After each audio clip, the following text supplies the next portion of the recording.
Bonjour à tous, voici un exemple que l'on va qualifier de situation réelle sur le contrat futur d'Axe 40.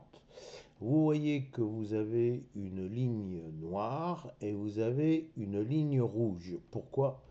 Parce que ceci encadre très exactement une bougie en 15 minutes entre 9 h et 9 h 15.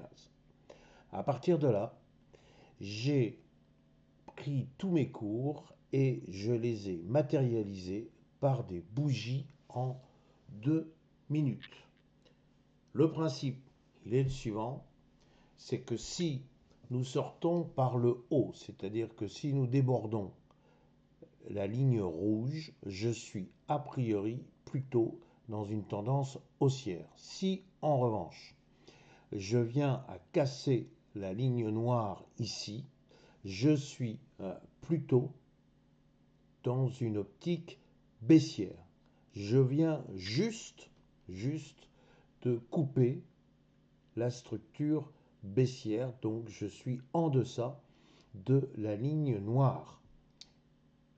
Ici, j'ai mon alligator. Mon alligator, je le rappelle, c'est 3 moyennes mobiles. Vous avez ici en bleu la mâchoire, vous avez en rouge ce que l'on appelle les dents, et vous avez en vert ce que l'on appelle les lèvres. Il nous faut, pour que l'on ait une structure baissière, d'une part, que les cours soient en deçà de la mâchoire. C'est bien le cas ici.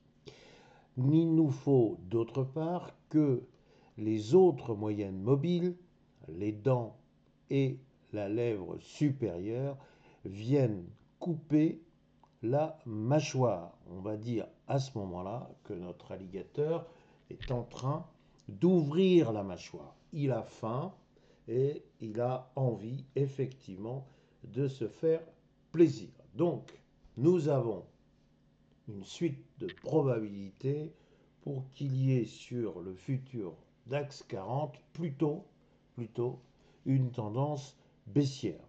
Bien évidemment, ce n'est qu'une hypothèse, ce n'est qu'une probabilité, et ce que je vous explique ne constitue absolument pas un conseil d'investissement. En d'autres termes, ne vous précipitez pas sur le futur DAX 40 en disant Richard nous a dit qu'il fallait acheter. Non, je ne vous dis pas ça.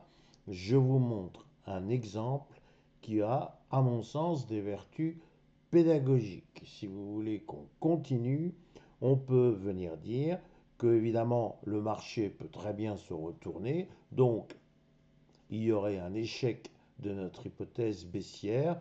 Alors où est-ce que l'on placerait raisonnablement ce que l'on appelle un ordre stop, c'est-à-dire ce qui permettrait de couper la position pour éviter de trop lourdes pertes? On peut estimer que si les cours reviennent au-dessus de la mâchoire, donc de la moyenne mobile bleue, eh bien, il faut s'en aller. L'opération s'est donc invalidée. Donc, globalement, nous sommes ici aux alentours de 24 760. Eh bien, on pourrait mettre un ordre stop dans la zone des 24 780, 790. Donc, bref, tant qu'on est désormais en dessous de la moyenne mobile bleue, on peut rester en position. Je précise, pour ceux qui sont curieux, que mes bougies ne sont pas exactement des bougies en chandelier, mais ce sont des bougies dites en équin hachis. Ça permet de lisser les cours, mais je serai à même de faire une autre vidéo sur l'intérêt des bougies en équin hachis. On voit que c'est beaucoup plus facile de rester en position tant qu'on a une seule et même couleur.